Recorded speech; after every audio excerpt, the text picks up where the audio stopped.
Guys, welcome in my YouTube channel practice for learning.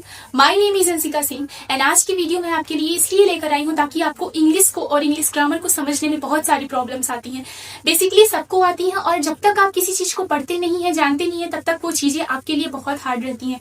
पर आपके मन में ये डर बैठ जाता है कि मैं इसे तो सीख ही नहीं पाऊंगा, मैं इसे तो कर ही नहीं पाऊंगा। पर ये सारे ही आपके डर आज क्लियर होने वाले हैं अगर आप इस वीडियो को ध्यान से देखते हैं। और किसी भी वीडियो को देखिए आप, लेकिन जब तक खुद से नहीं मेहनत करेंगे तब तक कुछ नहीं होने वाला। तो मैं इतना जरूर कहूंगी कि देखिए, सुनिए और इसको पढ़ने की, समझने की कोशिश कीजिए। रोज देखिए, डेली पढ़िए ताकि आपको समझ में आए। इधर उधर भटकने से अच्छा है एक वीडियो को पकड़ के उसको लगातार पढ़ते रहिए। चलिए स्टार्ट करते हैं। और स्टार्ट करने से पहले मैं इतना जरूर कहूंगी कि अगर वीडियो अच्छी लगे तो लाइक, सब्सक्राइब एंड शेयर जरूर कीजिएगा। तो हमारा बेसिक इंग्लिश ग्रामर का पहला टॉपिक है। एक बात और आपको बता दूं, मैं आपका स्टेप वाइज करके लेकर आऊंगी इंग्लिश ग्रामर सीखने का तरीका। जैसे छोटा बच्चा होता है, वो पहला कदम रखता है चलने के लिए पहला कदम। यूजुअली आप कुछ भी करेंगे पहला कदम उसकी तरफ बढ़ाते हैं। तो मैं यहाँ पर आपका इंग्लिश ग्रामर, आपका एक गोल है, आपके गोल की तरफ मैं आपका पहला कदम बढ़ाने वाली हूँ। मतलब मैं थोड़ी ना बढ़ाऊंगी, मतलब मैं एक रास्ता, एक डायरेक्शन बताऊंगी, उस डायरेक्शन को आपको फॉलो करना है। मतलब इन टॉपिक्स को पढ़ना है और अपना फर्स्ट स्टेप क्लियर करना है। चलिए स्टार्ट करते हैं। बेसिक इंग्लिश ग्रामर का हमारे अल्फाबेट, वाउल्स और कॉन्सोनेंट्स, लेटर, ये 4 टॉपिक्स हैं। अगर इन 4 टॉपिक्स को आप क्लियर कर लेते हैं तो आप अपने इंग्लिश ग्रामर को सीखने के लिए पहला कदम बढ़ा लेंगे, जिसकी मैं बात कर रही थी। तो मैंने लिख भी लिया है कि once you clear this topics you will take your first step towards learning English grammar. अगर आप इन टॉपिक्स को क्लियर कर लेते हैं तो आप इंग्लिश ग्रामर को लर्न करने के लिए, सीखने के लिए अपना पहला कदम, पहला स्टेप बढ़ाएंगे आगे।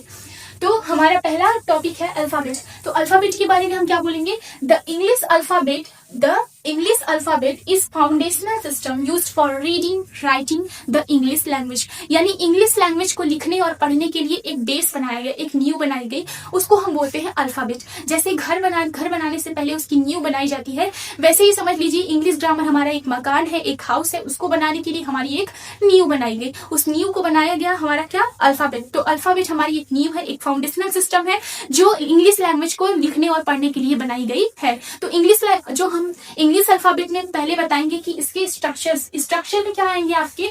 बेसिकली आपका कितने लेटर्स होते हैं और कितने इसके फॉर्म्स होते हैं। तो लेटर्स कितने होते हैं? देयर आर 26 लेटर्स इन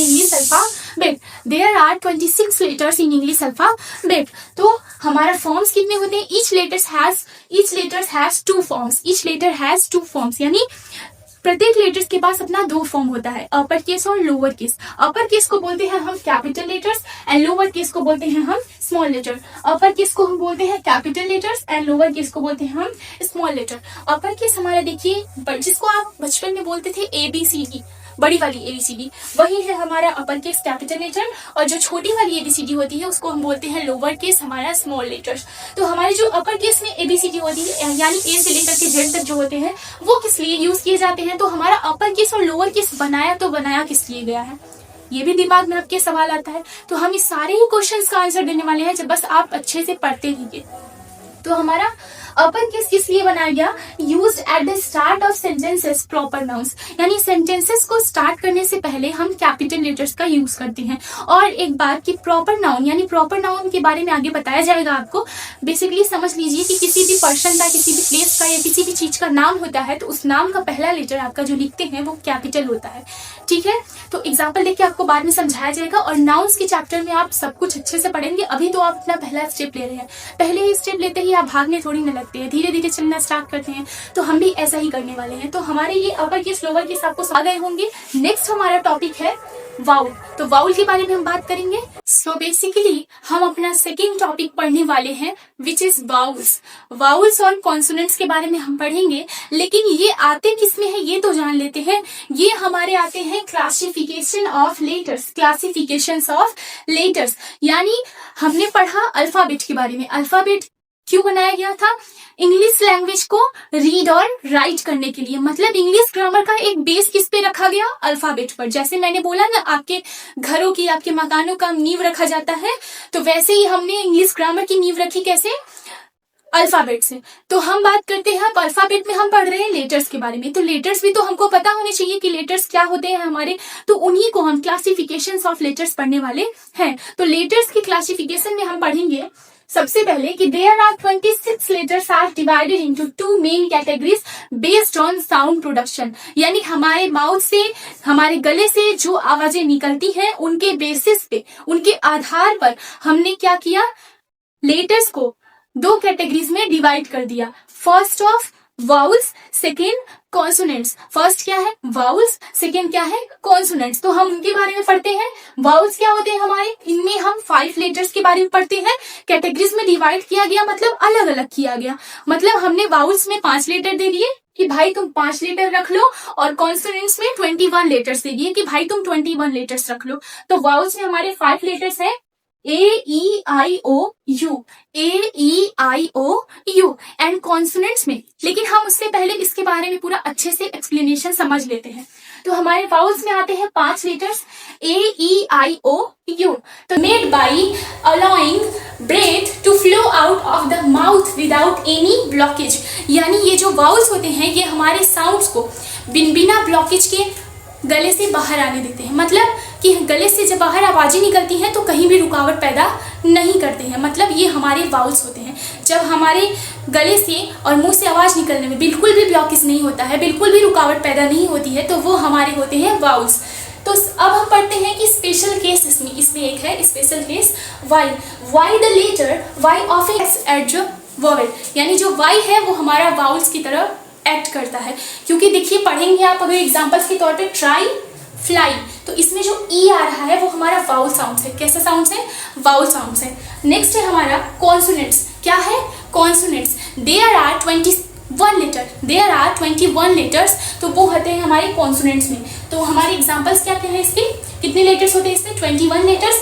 वही A-E-I-O-U को निकाल दीजिए तो जो बचेंगे वो आपके कॉन्सोनेंट्स B-C-D-F-G-H-J-K-L-M-N-P-Q-R-S-T-V-W-X-Y-Z, ये हमारे हैं कॉन्सोनेंट्स। तो अगला हमारा है, इसके डेफिनेशन में बताते हैं, इसके बारे में बताते हैं कि these are sounds produced by completely blocking air flow through the mouth, यानी ये क्या होता है कि इसमें ब्लॉकिंग पैदा होती है, रुकावटें पैदा होती हैं, यानी गले से ये डायरेक्ट बाहर नहीं निकल पाता है, गले से मुंह से बाहर आने में इसके बहुत सारे रुकावटें पैदा होती हैं। ये हमारे कहाँ से निकलते हैं, यूजिंग लिप्स, टिथ और टंग। ये हमारे लिप के हेल्प से, टंग के हेल्प से और टीथ के हेल्प से बाहर निकलते हैं, यानी हमारे वाउल साउंड्स में कोई ब्लॉकेज नहीं होता है और हम कॉन्सोनेंट साउंड में हमारे ब्लॉकेज होते हैं। सो हमारा 4th एंड लास्ट टॉपिक है लेटर। लेटर के बारे में आप क्या समझ रहे हैं, लेटर जो होती है वो हमारे इंग्लिश लैंग्वेज की सबसे छोटी इकाई होती है, एक स्मॉलेस्ट यूनिट होता है।